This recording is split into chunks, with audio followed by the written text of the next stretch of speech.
Hello दोस्तों, मैं रवि कुशवाहा।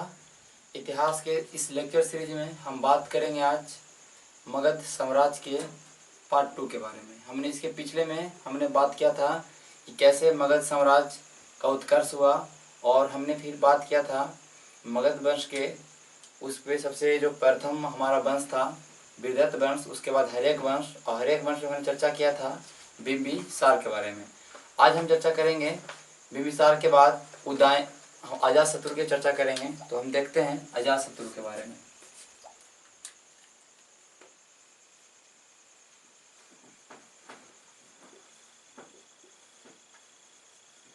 अजातशत्रु तो हम देखे थे इसके पहले बिंबिसार।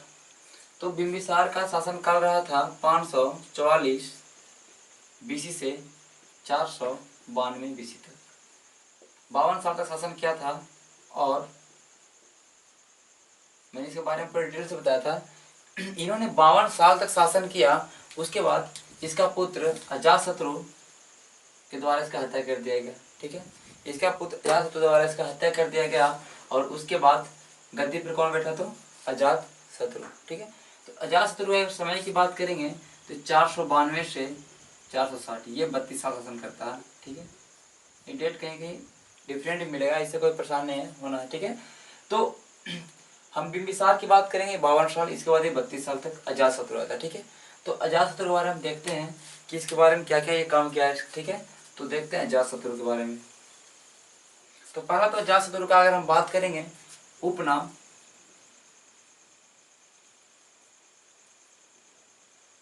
तो अजातशत्रु का उपनाम था कुनिक। अजातशत्रु का उपनाम क्या था? कुनिक। और देखिए, जैसा कि हम देखते हैं हर्यक वंश में बिंबिसार का हत्या करेगा अजातशत्रु, अजातशत्रु हत्या करेगा इसका पुत्र उदयन। तो इस तरह से इस वंश को प्रीतिहंता वंश भी कहते हैं। ठीक है, प्रीतिहंता वंश, पिता का हत्या करके गद्दी पे सब बैठ रहा है, इसलिए प्रीतिहंता वंश भी कहा जाता है इसको। और सबसे पहले बार हत्या किया तो अजातशत्रु ने किया अपने पिता बिंबिसार का। ठीक है, तो अजातशत्रु गद्दी पे बैठता है और इसका उपनाम होता है क्या?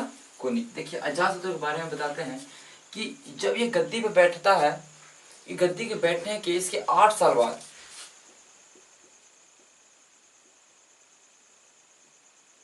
8 साल उपरांत, इस गद्दी के बैठने के 8 साल बाद हम देखते हैं कि राजगीर के सप्तकर्णी गुफा में 483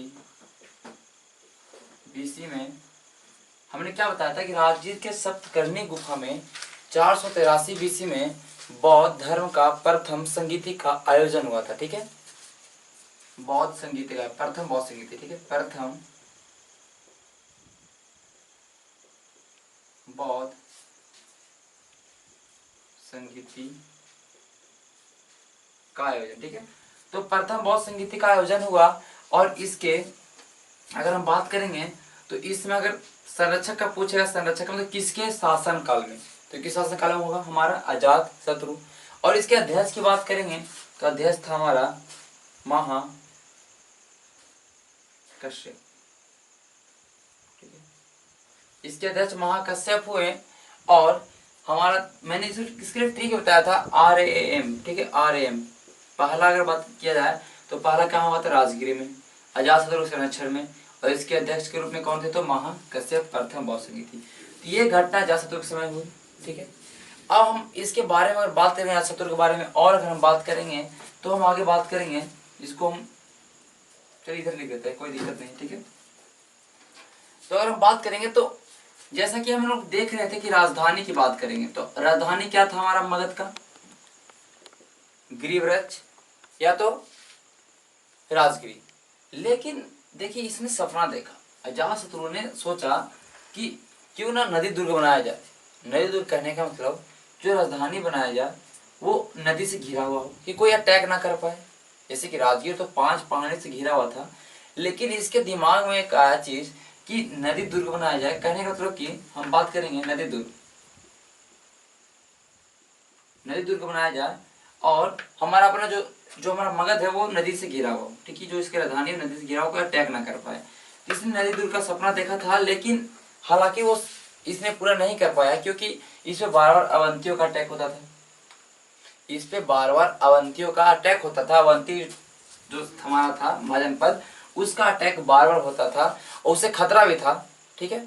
तो इसने वो काम तो नहीं कर पाया नदी दूर। हम आगे जाके देखेंगे कि उदयन, हम जो इसका जो पुत्र होता है उदयन, वो पाटलिपुत्रा की स्थापना करता है और अपनी राजधानी को पाटलिपुत्रा बनाता है, जो कि गंगा और सोन के संगम पे, गंगा और सोन नदी के तट में था। तो नई दुर्ग की स्थापना वो करता, लेकिन इसने क्या किया, सपना देखा था। इसने पहली बार विचार किया था कि नई दुर्ग की स्थापना की जाए, ठीक है। तो हम देखेंगे कि इसने अवंतियों के भय से, आक्रमण से बचने के लिए राजगिरी या गिरिब्राज में 4 दीवारी बनाया था। इसने पूरे राजगीर को, अपने साम्राज्य को, अपनी राजधानी को, कहने का मतलब क्या कर दिया था, फोर्टिफाइड करने का मतलब पूरा तरफ से 4 दीवारें बना दिया था कि कोई अटैक ना कर पाए। ये काम तो पूछता है कि राजगीर में चार दीवारें कौन बनाया था, तो हमारा अजातशत्रु ने बनवाया था। किसने बनाया था, अजातशत्रु ने बनाया था। और क्यों बनाया था, तो अवंतियों के डर से, अवंती आक्रमण ना कर दे। क्योंकि हमने देखते हैं कि अवंती है जो वत्स को भेजा जाता है, अवंती है जो एक वस्त है, वस्त महाजनपद था, उसको भेजा जाता है, ठीक है।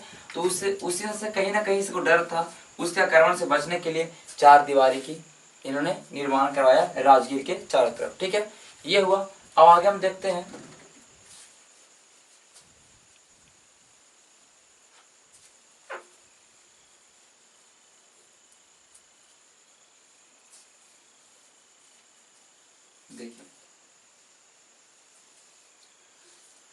देखिए ऐसा तो हम बात बताते हैं कि इसने क्या किया था, अपना पिता का हत्या किया था।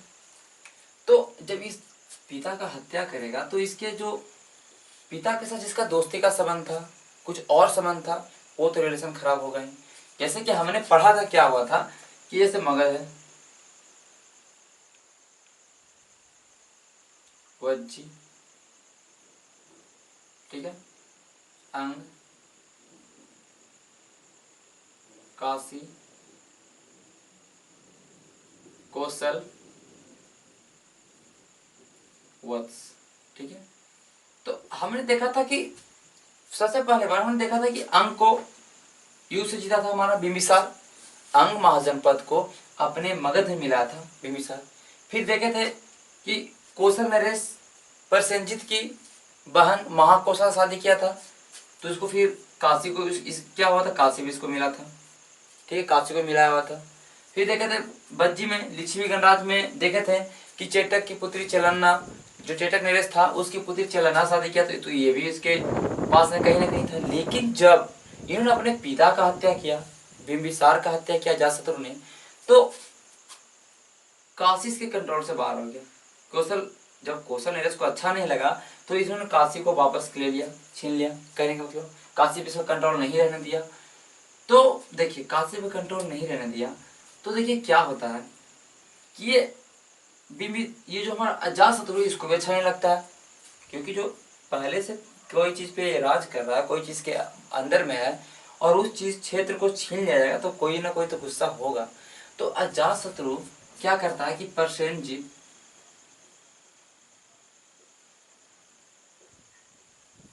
के खिलाफ युद्ध लड़ता है, प्रसेनजीत के खिलाफ युद्ध लड़ता है, और इस युद्ध में ये विजयी भी होता है। और जब युद्ध में विजयी हुआ तो जाहिर सी बात है क्या होगा, काशी को फिर वापस ले लेगा, काशी फिर से कंट्रोल में, ठीक है। काशी को वापस अपने राज्य में मिला लिया, ठीक है। फिर क्या होता है, प्रसेनजीत की पुत्री होती है वाजीरा, क्या नाम उसका, वाजीरा। इससे क्या होता है, इसका होता है विवाह होता है। तो इस तरह से फिर संबंध अच्छे हो जाते हैं कौशल के साथ, ठीक है। कि किसके साथ संबंध अच्छा हो जाएगा, तो कौशल के साथ। कौशल में राज कौन कर रहा था? प्रसेनजीत। तो प्रसेनजीत की पुत्री वाजीरा के साथ इसका विवाह होता है और काशी को वापस होता है। ठीक है, तो ये तो हुई काशी की बात। इन्होंने काशी जीता, लेकिन बज्जी के साथ रिलेशन खराब हुआ क्योंकि ये भी गुस्सा है। अब बज्जी को कैसे जीतेगा? क्योंकि बज्जी तो पावरफुल है, ये तो 8 संघों से मिलकर बना, 8 गणराज्यों से मिलकर बना है। तो देखिए क्या होता है, हम इसको मिटाते हैं अभी। देखिए, तो देखते हैं वज्जी। वज्जी के बारे में मैंने बताया था कि गणराज था। क्या था? गणराज। और ये 8 संघों से मिलकर बना, 8 संघों का गणराज है। ठीक है, 8 संघों का। तो अजातशत्रु का एक कूटनीतिक था। ठीक है,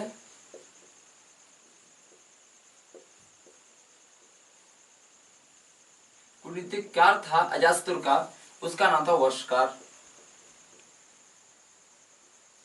ठीक है, वर्षकार।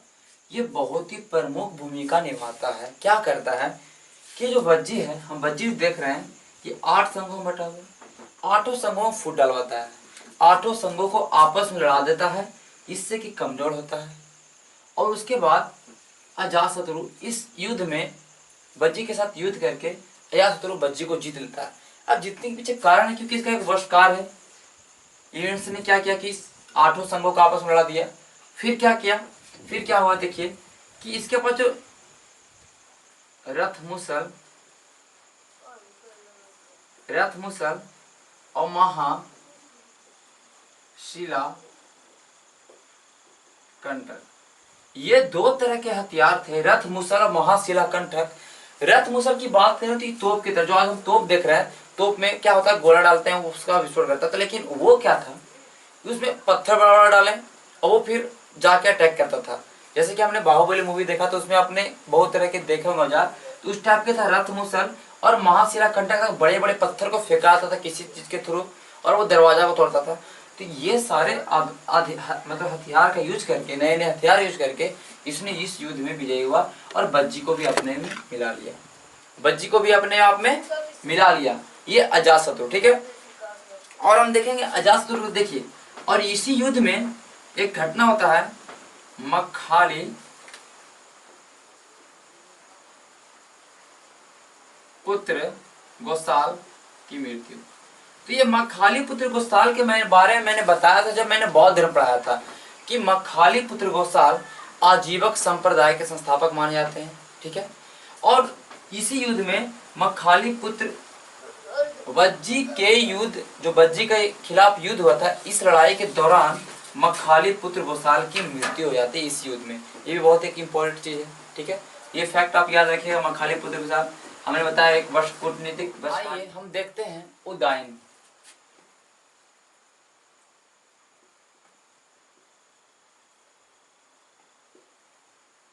उदायन के बारे में। ठीक है, तो इसने अपने पिता अजातशत्रु की हत्या करके गद्दी पे बैठता है।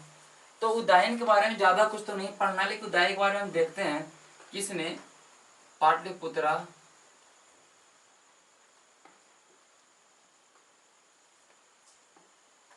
की स्थापना की, पहला बात। ठीक है, इसने किसकी स्थापना की? तो पाटलिपुत्र का स्थापना किया।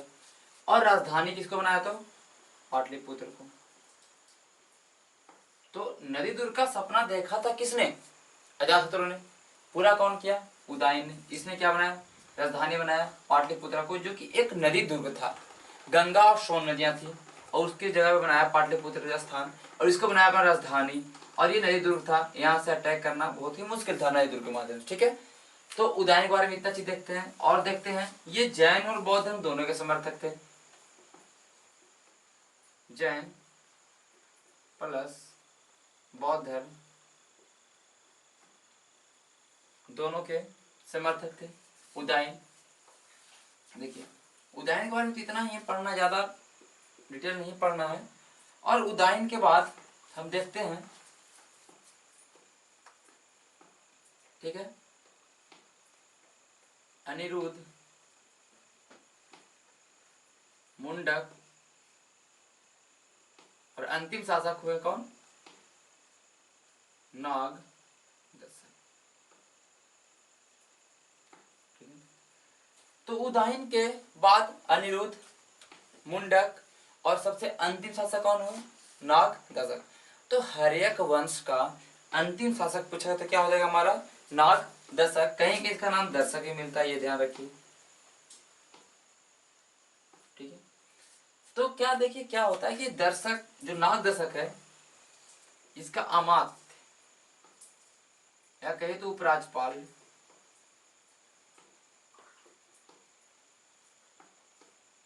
शिशुनाग,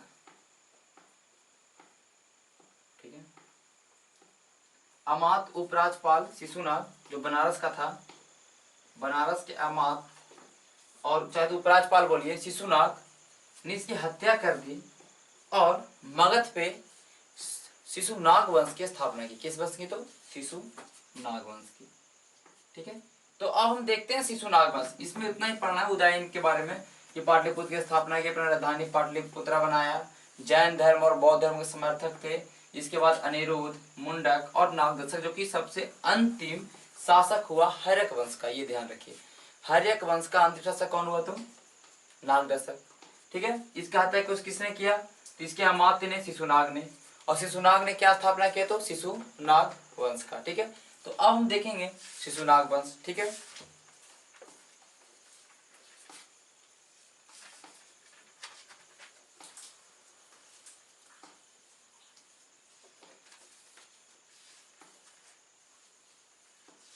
देखिए तो शिशुनाग वंश में बात करेंगे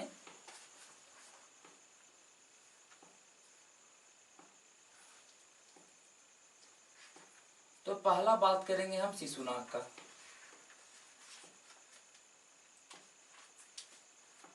और दूसरा एक देखेंगे हम कालाशोक का।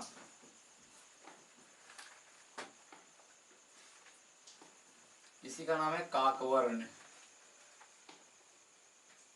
तो देखिए शिशुनाग वंश में देखते हैं हम कि जैसे कि हमने देखा ये मगध, ये अंग, वज्जी, कौशल, काशी, वत्स, अभी तक ये सब पूरे इसके एरिया में था, मगध के अंदर में। क्योंकि जैसे कि हम कौशल की बात करेंगे, कौशल में क्या होता है, जो अजातशत्रु के समय में कौशल जो प्रसेनजित होते हैं, कौशल के नरेश प्रसेनजित, इसका मृत्यु होता है, इसकी हत्या कर दी जाती है इसके पुत्र के द्वारा। तो कौशल कहीं ना कहीं यहाँ पे कमजोर होता है और कौशल भी उस समय मगध में आता है। ठीक है, तो कौशल का विलय मगध में उस समय हो चुका था। तो अब देखते हैं हम कि इस समय क्या होता है, ये जो शिशुनाग के समय में ये वत्स को जीतता है। किसको जीता? वत्स और अवंती को। वत्स यहाँ पे है,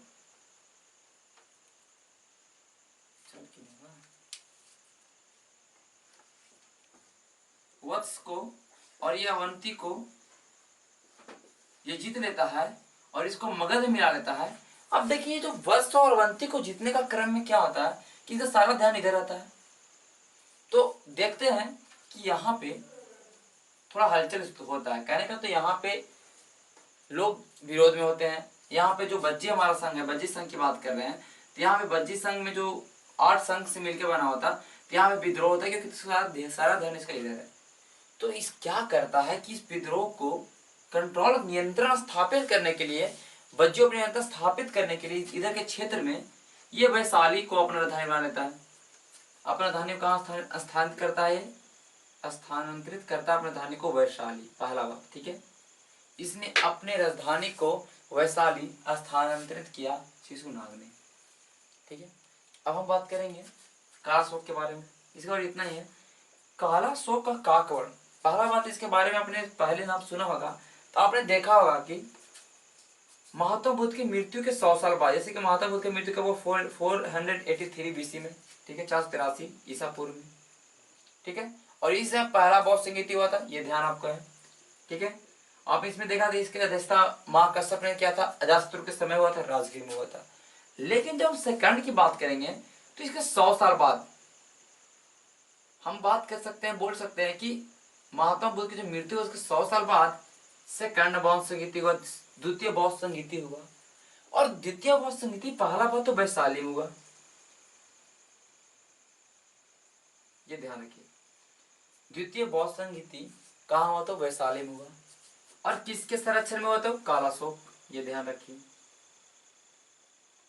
और इसके अध्यक्ष कौन हुए थे सभाकामिर, सभाकामी इसके अध्यक्ष। तो मैंने इसके लिए भी ट्रिक बताया था, विकेश, याद रखिए, राम विकेश, ठीक है। तो वैशाली में हुआ कालाशोक या काकवर्ण, और ये कहाँ हुआ तो, और इसके अध्यक्ष कौन हुए तो सभाकामी। ये द्वितीय बौद्ध संधि कालाशोक के समय हुआ।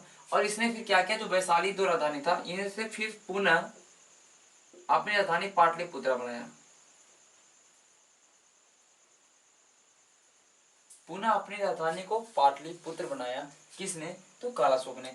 और अगर हम बात करें शिशुनाग वंश के अंतिम शासक का, तो शिशुनाग वंश का अंतिम शासक कौन हुआ,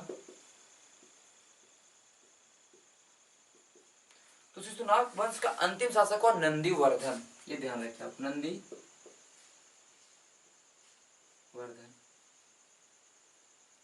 ठीक है, अब हम आगे देखेंगे कि शिशुनाग वंश के अंतिम शासक नंदीवर्धन हुए, और इसके बाद एक नया वंश बनता है, इसके बाद एक नया वंश आएगा जो कि नंद वंश होगा, और उसके बारे में हम चर्चा करेंगे, ठीक है। तो अब देखते हैं हम नंद वंश के बारे में, इतना मिटाते हैं।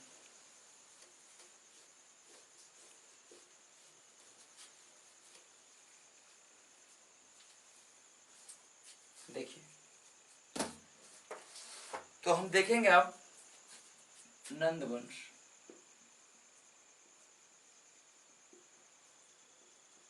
तो नंद वंश का संस्थापक माना जाता है महानंदीन को। तो नंद वंश के संस्थापक कौन हुए, महानंदीन। और लेकिन क्या होता है कि महानंदीन की एक दासी होती है, उसका पुत्र होता है महापद्यनंद, उस पुत्र का नाम क्या है महापद्यनंद।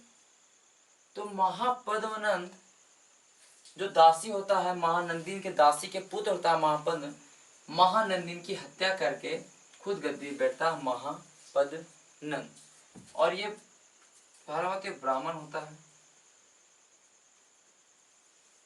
तो इसके बारे में महापद्मनंद के बारे में बोला जाता है, महापद्मनंद के बारे में बोला जाता है, इसको एक राट बोला गया, ठीक है। एक राट इसलिए बोला गया क्योंकि मैंने पहले बताया था, जब वैदिक सभ्यता पढ़ा रहा था मैंने, तो बताया था कि जो चारों दिशाओं को जीत ले उसको एक राट या सार्वभौम की उपाधि मिलती है, या सार्वभौम की उपाधि अपने आप को बोला गया। जिसने चारों दिशाओं के राजाओं पे विजय प्राप्त किया, वो एक राट बना और सार्वभौम बना, पहला बात। इसे क्या बोला, महापद्मनंद के बारे में क्या देखते हैं हम कि इसने क्या, इसको क्या मिला, एक राट, ठीक है। फिर हम देखेंगे इसमें सर्व छत्रांतक, सर्व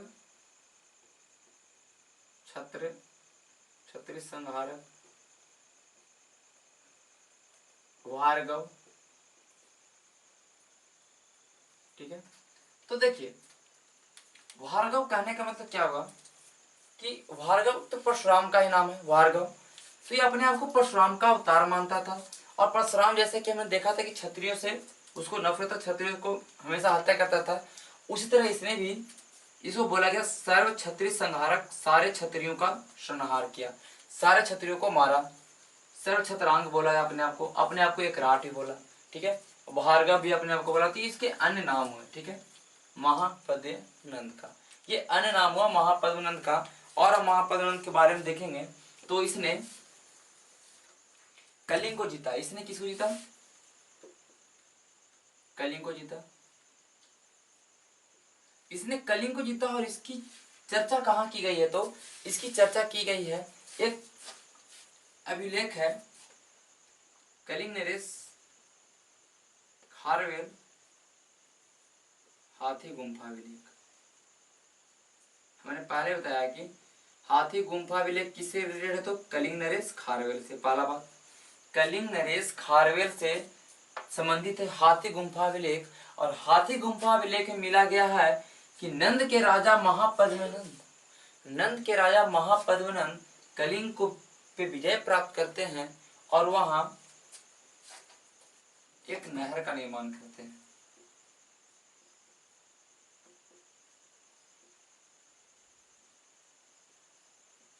ठीक है, तसुलिम नहर का, कौन सा नहर का? तो तसुलिम नहर का निर्माण करते हैं। तो हम बोल सकते हैं कि सबसे पहले नहरों के बारे में कब, किसके समय देखा गया कि सबसे पहले मतलब नहरों के बारे में वर्णन किया गया अभिलेखों में, सबसे पहले नहरों का जिक्र किया गया है तो हाथी गुम्फा अभिलेख में, जो कि कलिंग खारवेल के समय का है, और महापद्म नंद के द्वारा बनाया गया सबसे पहले नहर, ये चीज बात हुआ। और देखिए हम बात करेंगे पाणिनि, जो कि प्रसिद्ध व्याकरणाचार्य था। पाणिनि व्याकरण के बहुत ही आचार्य थे, व्याकरण के बहुत ही विद्वान आचार्य थे, और इन्होंने एक पुस्तक लिखा था अष्टाध्यायी। तो हमने पहले बताया कि अष्टाध्यायी के लेखक कौन हुए? तो पाणिनि, जो कि व्याकरण संबंधित लेखक है, और ये व्याकरण संबंधित बुक भी है अष्टाध्यायी। तो अष्टाध्यायी किसके लेखक हुए? सॉरी, अष्टाध्यायी के लेखक कौन हुआ? तो पाणिनि। और पाणिनि किसके समकालीन हुए? तो महापद्म नंद के, महापद्म नंद के दरबार में रहते थे। कौन? तो पाणिनि, ये हुआ। ठीक है, अब आगे हम देखेंगे थोड़ा सा, तो हाँ एक चीज और देखिएगा, तो ये तो कलिंग नीरज खारवेल की हाथी गुम्फा अभिलेख में तो चर्चा ही है, साथ ही साथ इसके बारे में देखेंगे महापद्म नंद के बारे में। इसने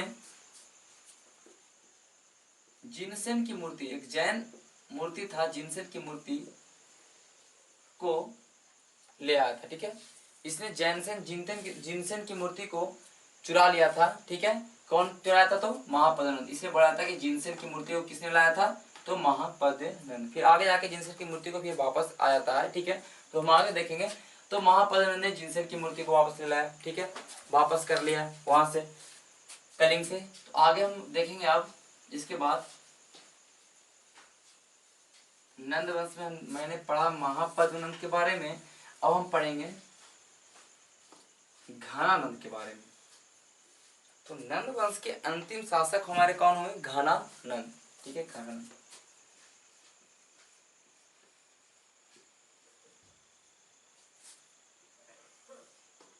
तो घनानंद के बारे में देखेंगे। पहला बात कि घनानंद जो था एक तरह से बहुत ही अमीर था। ये ऐसा राजा था, इसके पास बहुत सारे संपत्ति थी, सारे सब बहुत सारा सैनिक भी था। ठीक है, तो बोला जाता है कि लगभग इसके पास 2 लाख सैनिक थे। ठीक है, 2 लाख सैनिक थे, 20,000 घुड़सवार थे, और करीब करीब 5 से 6,000 हाथी थे।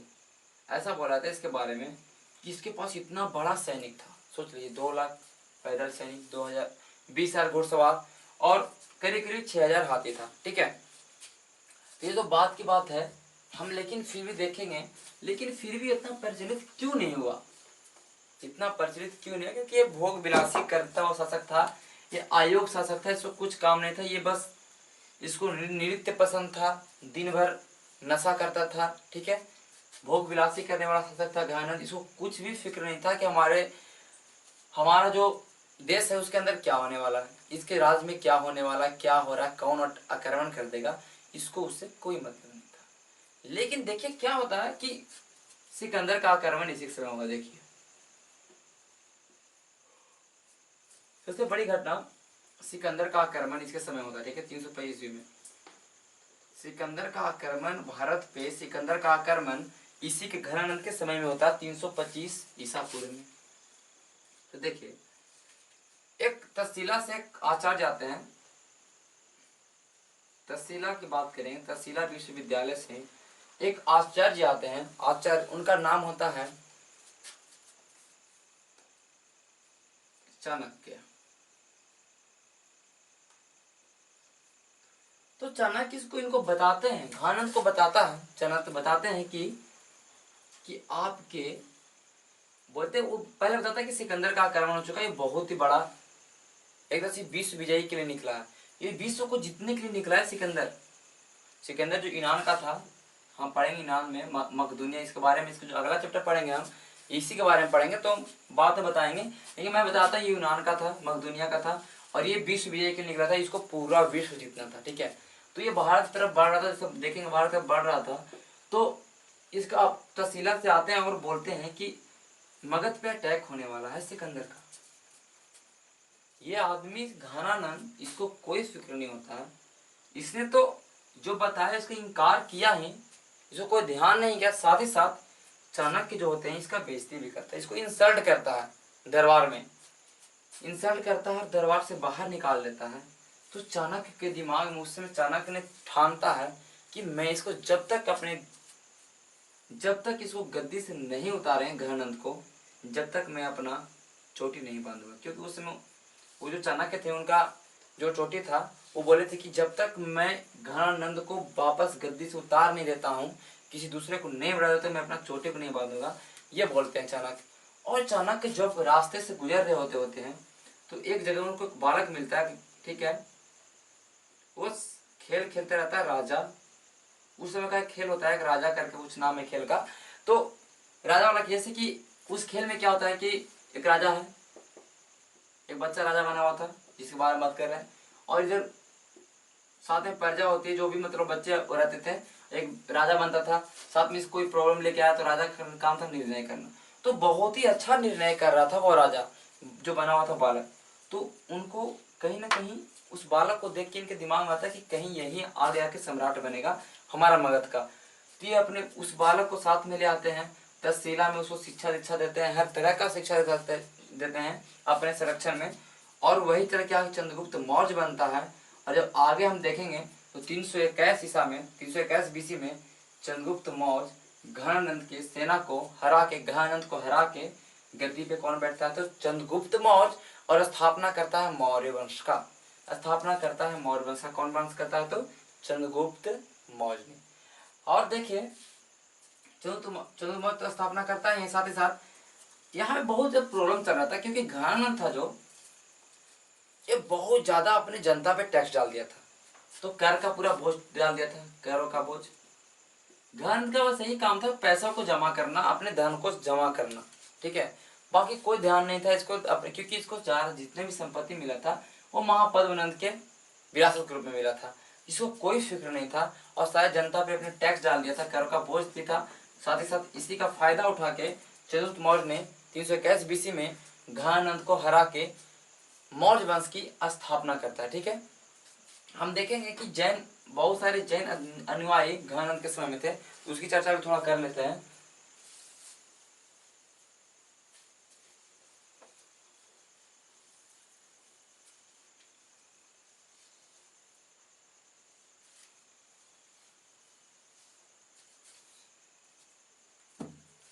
देखिए अग्रमिज, पहला बात कि घनानंद का यूनानी ग्रंथों में नाम मिलता है क्या, अग्रमिज, ये याद रखिएगा। घनानंद का यूनानी ग्रंथों में अग्रमिज नाम से जाना जाता है घनानंद। और घनानंद के बारे में बताएंगे तो सक्टाल और स्थूलभद्र, ठीक है, सक्टाल एवं स्थूलभद्र ये जैन अनुयायी घनानंद के समकालीन थे। सक्टाल और स्थूलभद्र ये जैन अनुयायी थे। ये जैन, जैसे स्थूलभद्र के बारे में बताएं कि जैसे कि जिसमें जैन दो भागों में बटा था, हम श्वेतांबर और पीतांबर में। तो स्थूलभद्र और दिगंबर हमने देखा था, स्थूलभद्र थे और भद्रबाहु थे। तो स्थूलभद्र इसके समय के थे, इसके साथ दरबार में रहते थे। और सक्टाल भी एक था जो जैन अनुयायी था, ये भी किसी समय थे, तो घनानंद के समय में। तो ये दो थे। और हम बात करेंगे आगे जाके, तो आगे जाके हम बात करेंगे तो आगे हम देखेंगे उपवर्ष, नाम देखिए कैसे, उपवर्ष, बरुराची, और क्या नाम है, कात्यायन। ये और भी महान महान लोग हुए, कहने का मतलब उपवर्ष, बरुराची, कात्यायन, ये सब घनानंद के दरबार में रहते थे। तो नंद वंश के अंतिम शासक कौन हुए, घनानंद। तो आज इतना ही करते हैं, फिर आगे हम अगले लेक्चर में बात करेंगे मौर्य वंश के बारे में। अगले लेक्चर में बात करेंगे मौर्य वंश के बारे में, और हो सकता है तो मौर्य वंश का 2 से 3 वीडियो आएगा। तो तब तक के लिए धन्यवाद। वीडियो में बने रहिए, आगे तो वीडियो में बने रहिए और चैनल को सब्सक्राइब भी करते रहिए। अगर आपको अच्छा लगता है तो अपने दोस्तों को शेयर करिए। तब तक के लिए धन्यवाद।